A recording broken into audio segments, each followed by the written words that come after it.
Assalamualaikum warahmatullahi wabarakatuh. Perkenalkan, nama saya Syahrul Ridwan. Saya dari Prodi PGMI semester 1. Dalam kesempatan kali ini saya akan mempresentasikan UTS Moderasi Beragama yang berjudul Moderasi Beragama dalam literatur Al-Quran dan Hadis.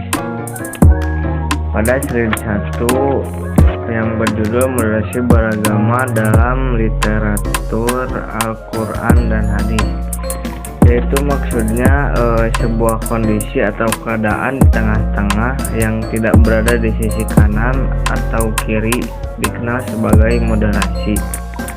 Moderasi berasal dari kata Latin yaitu moderation, yang berarti sedang, tidak kekurangan dan tidak kelebihan. Dalam agama, moderasi disebut wasat atau wasatiyah dan pelakunya disebut wasit. Istilah wasit memiliki banyak arti seperti pelantara dan pelerai. Pada slide 1 yang berjudul Moderasi Beragama dalam literatur Al-Quran dan Hadis, yaitu maksudnya sebuah kondisi atau keadaan di tengah-tengah yang tidak berada di sisi kanan atau kiri dikenal sebagai moderasi. Moderasi berasal dari kata Latin yaitu moderation, yang berarti sedang, tidak kekurangan dan tidak kelebihan. Dalam agama, moderasi disebut wasat atau wasatiyah dan pelakunya disebut wasit. Istilah wasit memiliki banyak arti seperti pelantara dan pelerai. Dalam bahasa Arab, al-wasatiyah berasal dari kata wasat dan Asfahani mengartikan wasathan sebagai sawaun, yang berarti tengah-tengah di antara dua batas atau dengan keadilan, yang tengah-tengah, standar atau biasa saja. Wasathan juga berarti menghindari berkompromi, bahkan meninggalkan prinsip agama. Wujud moderat atau jalan tengah dapat ditemukan dalam praktik Islam dalam 4 bidang, yakni 1.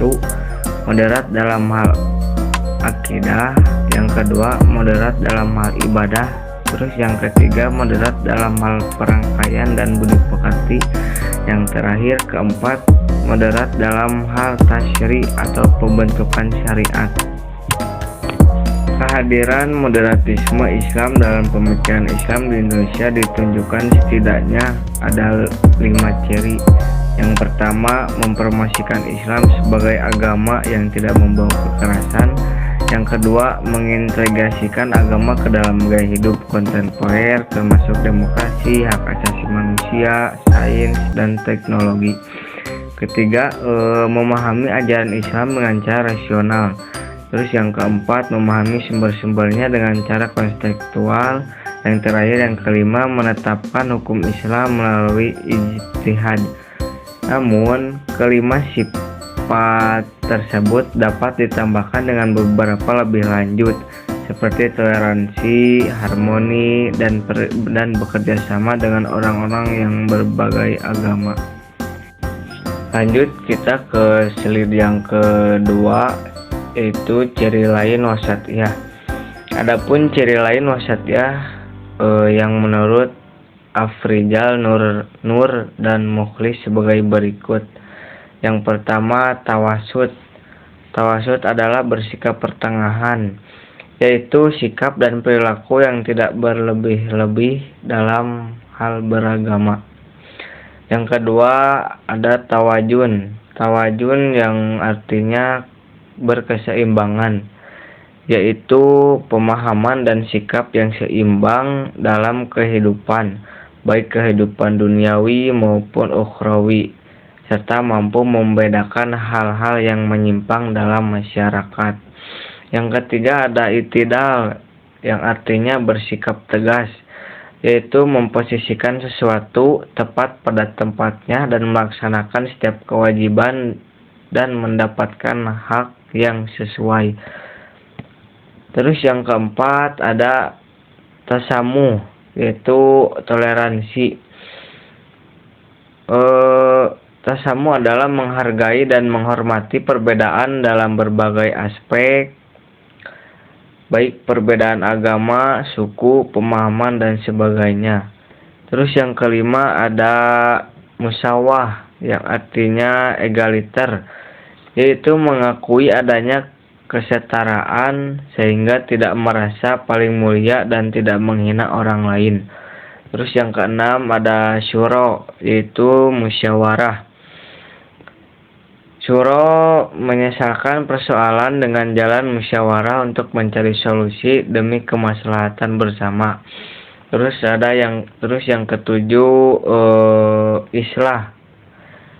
Islah itu adalah reformasi, yaitu mengakomodasi perubahan dan kemajuan zaman untuk mendapatkan kesetaraan dan kemaslahatan umum serta masih menjaga nilai-nilai yang masih relevan untuk diterapkan. Terus yang selanjutnya yang kedelapan ada aulawiyah. Aulawiyah adalah prioritas, yaitu memilih hal yang paling penting dan berdampak lebih besar serta meninggalkan hal-hal yang kurang penting. Terus yang terakhir tathawur wa ibtikar, yaitu dinamis dan inovatif. Dinamis dan inovatif yaitu menyesuaikan kondisi zaman dan bergerak ke arah perubahan yang lebih baik. Demikianlah gagasan Islam tentang moderasi beragama di Indonesia yang diharapkan dapat meningkatkan kehidupan berbangsa dan bernegara. Lanjut ke slide yang ketiga, yaitu moderasi beragama dalam Al-Quran. Moderasi beragama dalam Al-Quran ada 7 poin. Yang pertama, memberikan ruang pada umat agama lain. Dalam Al-Quran surat Al-Baqarah ayat 205 genap, yang artinya tidak ada paksaan dalam menganut agama Islam. Sungguh telah jelas jalan yang benar dari jalan yang sesat. Siapa yang ingkar kepada Togut dan beriman kepada Allah, sungguh telah berpegang teguh pada tali yang sangat kuat yang tidak akan putus.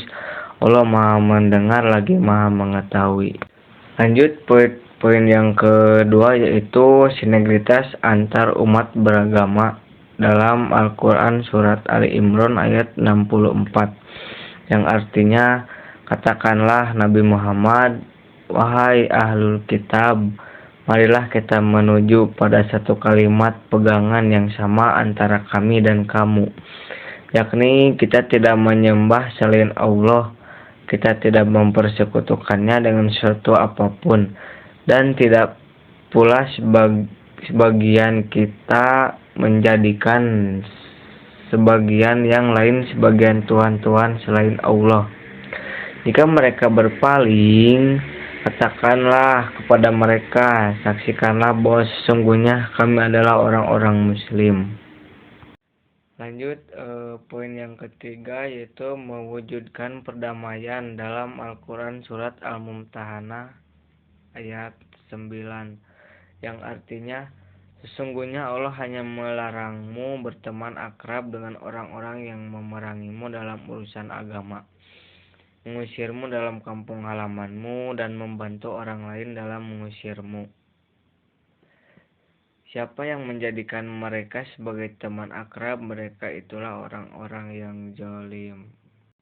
Lanjut slide 4, yaitu memahami realitas dan prioritas dalam Al-Quran surat Al-Maidah ayat 48, yang artinya kami telah menurunkan kitab suci Al-Quran kepadamu Nabi Muhammad dengan membawa kebenaran sebagai pembenar kitab-kitab yang diturunkan sebelumnya dan sebagai penjaganya acuan kebenaran terhadapnya. Maka putuskanlah perkara mereka menurut aturan yang diturunkan Allah, dan janganlah engkau mengikuti hawa nafsu mereka dengan meninggalkan kebenaran yang telah datang kepadamu. Untuk setiap umat di antara kamu, kami berikan aturan dan jalan yang terang. Seandainya Allah menghendaki, niscaya Dia menjadikanmu satu umat saja. Akan tetapi Allah hendak mengujimu tentang karunia yang telah Dia anugerahkan kepadamu. Maka berlomba-lombalah dalam berbuat kebaikan, hanya kepada Allah kamu semua kembali. Lalu Dia memberitahukan kepadamu apa yang selama ini kamu perselisihkan. Lanjut poin 5, yaitu adil dan berimbang dalam Al-Quran surat Al-Qasas ayat 77, yang artinya, dan carilah pada apa yang telah dianugerahkan Allah kepadamu pahala negeri akhirat, tetapi janganlah kamu lupakan bagianmu di dunia. Berbuat baiklah kepada orang lain sebagaimana Allah telah berbuat baik kepadamu, dan janganlah kamu berbuat kerusakan di bumi. Sesungguhnya Allah tidak menyukai orang-orang yang berbuat kerusakan. Lanjut poin yang ke-6, yaitu taat pada ulil amri dalam Al-Quran surat An-Nisa ayat 59, yang artinya, wahai orang-orang yang beriman, taatilah Allah dan taatilah Rasul Nabi Muhammad serta ulil amri pemegang kekuasaan di antara kamu. Jika kamu berbeda pendapat tentang sesuatu, kembalikanlah kepada Allah, Al-Quran dan Rasul sunnahnya jika kamu beriman kepada Allah dan hari akhir. Yang demikian itu lebih baik bagimu dan lebih bagus akibatnya di dunia dan di akhirat. Sekian presentasi yang dapat saya sampaikan. Mohon maaf bila ada salah kata atau pengucapan. Wabillahi taufiq wal hidayah. Wassalamualaikum warahmatullahi wabarakatuh.